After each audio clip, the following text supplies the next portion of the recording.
అంటే మీరు ఏజింగ్ ఏజ్లో ఇంతకుముందుకు 2 టైప్స్ చెప్పారు కదా, ఈ 2 टाइप्स आइडेंटिफाई చేయడానికి సేమ్ टेस्टలు ఉంటాయా, సెపరేట్‌గా ఉంటాయా टेस्टలు? दोनों तरह के एएमडी टेस्ट करने के लिए लगभग सेम ही टेस्ट रहते हैं।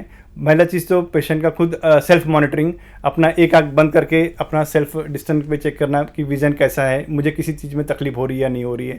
दूसरी चीज़ रहती है कि अगर लगता है कि बहुत ज़्यादा विज़न में, क्वालिटी ऑफ विज़न में ज़रा प्रॉब्लम है, तो अपने रिस्पेक्टिव डॉक्टर को चेक करा के कुछ स्कैन रहते हैं, ओसीटी स्कैन बोलते हैं, और दूसरा एक एंजियोग्राफी टेस्ट बोलते हैं। जैसा हार्ट की एंजियोग्राफी रहती है वैसे ही आँख के पर्दे की एंजियोग्राफी रहती है, जहाँ हाथ में इंजेक्शन देके पूरा सर्कुलेशन चेक करते हैं कि कौन से जगह से आँख में ब्लीडिंग हो रही है, कहाँ से सूजन आ रही है, कितना डैमेज है आँख के पर्दे के ऊपर रेटिना। तो we can test very accurately. तो ये 2-3 प्रकार की जो टेस्ट रहती है, अगर वो कराए तो कन्फर्मेटरी अपने को किस प्रकार का एएमडी है या मैकुलर डिजनरेशन है वो कंफर्म होता है, और उसके आगे क्या ट्रीटमेंट करना है आपके डॉक्टर डिसाइड करते हैं किस तरह का ट्रीटमेंट है। डिफरेंट तरह का ट्रीटमेंट है, डिपेंड ऑन कौन सी स्टेज पे है और किस टाइप का है। और जो एक कारण होता है एएमडी का काफ़ी कॉमन, तो एक एज रिलेटेड फैक्टर है कि above 60 it is very common, और आफ्टर 70 स्पेशली फीमेल में काफ़ी कॉमन रहता है। दूसरी चीज़ है एसोसिएटेड फैक्टर, जैसे कि स्मोकिंग हो गया, ड्रिंकिंग हो गया, अल्कोहल, कोई ड्रग्स, ये चीज़ साइमल्टेनियसली लेने से उसका प्रभाव और जल्दी आता है। Dietary habit, lack of exercise, कभी कभी exposure to ultraviolet rays, sun exposure, genetic condition also that is associated with chances of higher AMD. మీరు అన్నట్టు అర్లీ స్టేజెస్లో ఐడెంటిఫికేషన్ కష్టం కాబట్టి ఇంట్లో సింపుల్ హోమ్ టెస్ట్ లాగా మనం ఒక కన్ను మూసుకొని ఏదైనా ఆబ్జెక్ట్ని చూస్తూ ఇలా చెప్పినట్టు రికగ్నైజ్ చేయొచ్చు. అంటే అది మొత్తం కనిపిస్తుందా, సెంటర్లో ప్రాబ్లం ఉందా, అలా. కొంచెం అడ్వాన్స్ స్టేజెస్ వెట్ ఏఆర్ఎండీలో మీరు హాస్పిటల్కి వచ్చినప్పుడు మేము ఆ టెస్ట్ చేస్తాం, ఓసిటీ, ఫండస్ ఫ్లోరెసెన్స్ యాంజియోగ్రఫీ అని. అదర్వైజ్ హోమ్ టెస్ట్ లాగా simple test you can do మీరు రికగ్నైజ్ చేసుకోవడానికి. ఓకే, అంటే ఇంట్లో కూడా అలా ఒక చార్ట్ కూడా ఇస్తాము.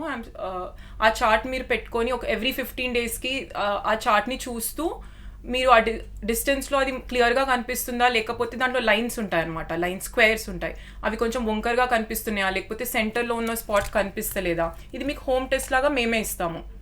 సో అలా చూస్తున్నప్పుడు క్రమంగా తగ్గినప్పుడు మీకు ఆ సిమ్టమ్స్ కనిపించినప్పుడు యూ కెన్ కమ్ బ్యాక్, అట్లా అనమాట. ఫుడ్ హ్యాబిట్స్ ఏమైనా చేంజ్ చేసుకోవాలా ఏజింగ్ ఐస్ వచ్చినప్పుడు? డెఫినెట్గా ఫుడ్ హ్యాబిట్స్ అంటే ఇది వచ్చిన తర్వాత ఇప్పుడు 60స్లో వచ్చేది, అట్లా కొంచెం డిలే చేయాలంటే మాత్రం యాంటీ ఆక్సిడెంట్ సప్లిమెంట్స్ అని తీసుకోవచ్చు, విటమిన్స్ అనేవి. అవి మన ఫుడ్లో ఉంటే like green leafy vegetables and అలా యాంటీ ఆక్సిడెంట్స్ ఉండే సబ్స్టెన్సెస్ తీసుకుంటే కొంచెం లేట్గా డిలే అయ్యే ఛాన్సెస్ ఉంటాయి. ఓకే, సో అంటే ఏజింగ్ ఐస్ వచ్చినప్పుడు ఎలాంటి ప్రికాషన్స్ తీసుకోవాలండి? प्रिकॉशन काफ़ी जो रहते हैं, डिफरेंट टाइप के प्रिकॉशन रहते हैं। फर्स्ट तो अपने को किस तरह का एएमडी है वो डायग्नोस करना ज़रूरी है।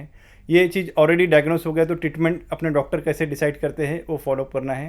और ये चीज़ ना हो इसका प्रिकॉशन लेना, जैसे कि ये किस कारण से होता है, रिस्क फैक्टर जैसे कि स्मोकिंग, अल्कोहल, अपना लैक ऑफ एक्सरसाइज, दूसरे डिसीज़, बीपी, शुगर, कोलेस्ट्रॉल, ये सबको प्रॉपर कंट्रोल करना, रेगुलरली अपनी diet, green vegetable, specially dieting habit और एक्सरसाइज रेगुलरली, प्रिवेंशन ऑफ कहते हैं ultraviolet rays in sun exposure, like wearing glasses, ultraviolet preventive glasses in that weather, that will helpful in preventing that disease. మెయిన్గా వచ్చేసి ఇది ఏజ్తోనే related కాబట్టి ఒక విధంగా inevitable, but దాన్ని స్లో చేయాలంటే ఇలా మనం ప్రికాషన్స్, అదర్ మన లైఫ్ స్టైల్ హ్యాబిట్స్ కానీ బెటర్ ఉంటే కొంచెం ఛాన్సెస్ తక్కువ ఉంటాయి ఫాస్ట్గా వచ్చేది. లైక్ ఎక్సర్సైజ్ చేయడం, బీపీ, షుగర్ అవన్నీ కంట్రోల్లో పెట్టడం, ఒబేసిటీని తగ్గించడం, ఇలా అన్ని ప్రికాషన్స్ తీసుకొని healthy life style will decreases incidence. అంటే ముందు రాకుండా మీరు చెప్పినట్టు అంటే ఫాస్ట్గా రాదు, అట్లీస్ట్ సమ్ ప్రివెన్షన్ లాగా అనమాట. ఒకవేళ వచ్చాక ఎలాంటి జాగ్రత్తలు తీసుకోవాలి? వచ్చిన తర్వాత కూడా లైక్ ఇప్పుడు ఎర్లీ స్టేజెస్లో ఉందనుకోండి, వి జస్ట్ ఫాలో అప్ చేస్తాం ఎలా ఉంది ఏముందని. But severe form of dry ARMD అనేది జియోగ్రఫికల్ అట్రోఫీ అంటారు. ఆ స్టేజ్లో ఏంటంటే మళ్ళీ చూపు రాదు, we have to like low vision aids అని టెలిస్కోప్స్ అలా యూజ్ చేయాల్సి వస్తుంది. బట్ అదర్వైజ్ వెట్ ఏఆర్ఎండిలో మాత్రం ట్రీట్మెంట్ అనేది ఇంజెక్షన్స్ ఇస్తాం, మంత్లీ యాంటీవిజిఎఫ్స్ ఇంజెక్షన్స్ అనేది ఇస్తాము. సో అది ఇస్తూ ఫాలోఅప్ చేస్తాం, మేము చెప్పిన టెస్ట్ ఓసిటీ, ఎఫ్ఎఫ్ఏ చేస్తూ ఫాలోअप చేస్తాం వాళ్ళని. एएमडी का जो ट्रीटमेंट है वो काफ़ी ट्रिकी ट्रीटमेंट है कि किस स्टेज में पेशेंट प्रेजेंट कर रहे हैं। डिफरेंट तरीके के स्टेजेस रहते हैं, अर्ली स्टेज, मिड स्टेज और एडवांस स्टेज। एडवांस स्टेज में स्पेशली ड्राई एआरएमडी जो जियोग्राफिकल एट्रोफी बोलते हैं, आँख का पर्दा पूरा सूख जाना, उसमें कोई स्पेसिफिक ट्रीटमेंट अवेलेबल नहीं है अनफॉर्चुनेटली।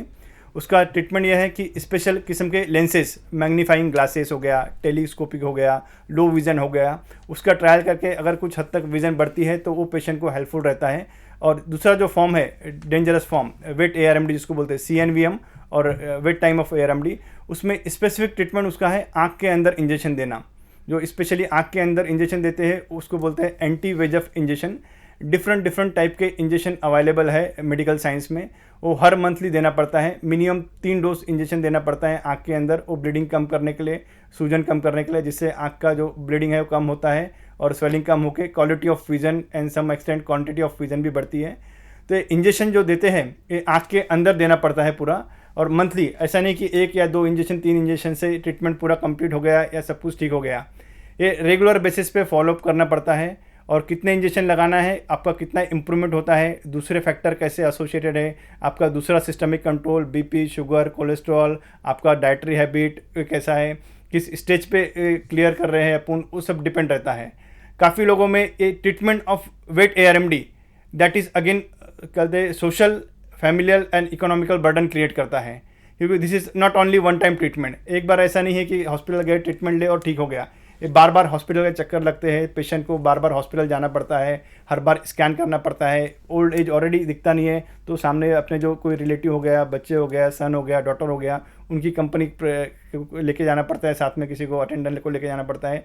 तो बहुत बार ऐसा भी होता है कि फॉलोअप में बड़ा प्रॉब्लम आता है कि कोई साथ में आ नहीं पाते हैं, बराबर ट्रीटमेंट नहीं ले पाते हैं, और एक लेवल पे इकोनॉमिकल कॉस्ट के कारण भी ट्रीटमेंट उसका डिसकंटिन्यू हो जाता है। तो ऐसे जो आधा ट्रीटमेंट होता है, बराबर ट्रीटमेंट नहीं हो पाता है या ट्रीटमेंट शुरू ही नहीं हो पाता है, ऐसे लोगों में ओल्ड एज में जो एडवांस स्टेज पे पहुंच जाती है जब एसिस, तो ये टोटली इरिवर्सिबल हो जाती है। तो अपन उसको बैक रिवर्स नहीं कर सकते और ना ही कुछ इम्प्रूवमेंट प्रोवाइड कर सकते हैं। तो that is really very miserable situation, और जिसकी में समटाइम मोस्ट ऑफ टाइम और old age people feel helpless. Okay types చెప్పండి మీరు. టైప్స్ అదే సార్ చెప్పినట్టు డ్రై, వెట్లో. వెట్ ఏంటంటే ఫాలోఅప్ అనేది చాలా ఇంపార్టెంట్. ఎవ్రీ మంత్ ఇంజెక్షన్ ఇచ్చినప్పుడు దాని ప్రోగ్రెషన్ ఎలా చూస్తాం, ఇంప్రూవ్మెంట్ అంటే విజన్ క్వాలిటీ చూస్తాము, విజన్ ఇంప్రూవ్ అవుతుందా లేదా అని. డిపెండింగ్ ఆన్ దట్ ఇంజెక్షన్స్ ఇస్తూ ఫాలోఅప్ చేస్తాము. అండ్ సేమ్ థింగ్ డ్రైలో కూడా ఫాలోఅప్, బట్ వెట్ అనే దానికి డెఫినెట్లీ ఏంటంటే ఇంపాక్ట్ ఉంటుంది ఇచ్చే ఇంజెక్షన్స్ ప్రకారం. సో అలా ఫాలోఅప్స్ పెట్టుకుంటూ, and main thing follow up loss అయినప్పుడు డిటోరేట్ అయ్యే ఛాన్సెస్ ఉంటాయి. సో ఆ స్టేజ్కి వెళ్ళిపోయినప్పుడు అది ఇర్రివర్సిబుల్ అయిపోయే ఛాన్సెస్ ఉంటుంది. అప్పుడు డిఫికల్ట్ ఉంటుంది, ట్రీట్మెంట్ పార్ట్ కూడా కొంచెం ఏమి మా సైడ్ నుంచి కూడా కష్టం అవుతుంది. ఎన్ని టైప్స్ ఉంటాయండి? అదే డ్రై అండ్ వెట్ 2 टाइप्स ఉంటాయి. టైప్స్ 2 प्रकार के हैं, एक तो ड्राई ARMD और वेट ARMD। दोनों में डिफरेंट ट्रीटमेंट रहते हैं, लेकिन फॉलोअप करना बहुत ज़रूरी है। वेट ARMD में स्पेशली मंथली जब तक अपना जो ब्लीडिंग कम नहीं होती है या विज़न इंप्रूव नहीं होता है, या फिर ट्रीटमेंट जब तक चलते रहता है, किसी में तो लाइफ लॉन्ग ट्रीटमेंट की ज़रूरत पड़ती है फॉलोअप की। हमारा मेन एम रहता है ट्रीटमेंट में कि बहुत ज़्यादा दूसरे आँख में इसको अफेक्ट ना हो, अगर एक आँख में हुआ तो, और दोनों आँख में अगर अफेक्ट हुआ तो उसको ट्रीटमेंट में कितना इंप्रूव हो रहा है क्वालिटी वाइज और क्वांटिटी वाइज, ये हमें देखना बहुत ज़रूरी है। Okay. Early detection better always. Always. So ఒకసారి కనుక ఇంజెక్షన్ మిస్ అయితే మళ్ళీ ప్రాబ్లం వచ్చే ఛాన్స్ ఉంటుంది. అంటే ఇంజెక్షన్ మిస్ అయినప్పుడు అది ఇంక్రీజ్, అంటే ఒక ఇంజెక్షన్ ఇచ్చినప్పుడు వాపు తగ్గినప్పుడు దాని ఎఫెక్ట్ అనేది మళ్ళీ మీరు ఫాలోఅప్ చేయకపోతే మళ్ళీ ఎక్కువ అవుతుంది. సో దాని ఒక ఇంజెక్షన్ ఎఫెక్ట్ కూడా తగ్గిపోయే ఛాన్సెస్ ఉంటుంది. సో ఫాలోఅప్ చేస్తూ కంటిన్యూస్గా తగ్గే వారికి ట్రీట్మెంట్ తీసుకొని ఒక్కసారి తగ్గిపోయి స్టేబుల్గా అయితే that is the best situation. Treatment हमेशा इसका ज़रा मिसकंसेप्ट रहता है पेशेंट में भी और समाज में भी कि मैं 1, 2, 3 इंजेक्शन अगर ले लूँ तो मैं सब कुछ ठीक हो जाएगा, और बाद में ऐसा फ्यूचर में कभी ऐसा नहीं होगा या आने वाले समय में। लेकिन बहुत बार ऐसा बिल्कुल भी नहीं होता है। सभी पेशेंट, सभी की बॉडी अलग रहती है, इम्यून सिस्टम अलग रहता है, कुछ बीमारियाँ अलग रहती है। तो किसी को 3-4 इंजेक्शन में अच्छा हो जाता है, और किसी को 20, 25, 30 इंजेक्शन देने में भी उतना अच्छा नहीं हो सकता है। And these are the progressing disease, धीरे धीरे बढ़ते रहती है। किसी में ऑटोमेटिकली रिग्रेस हो जाता है इंजेक्शन के बाद, बहुत लोगों में नहीं हो पाता है।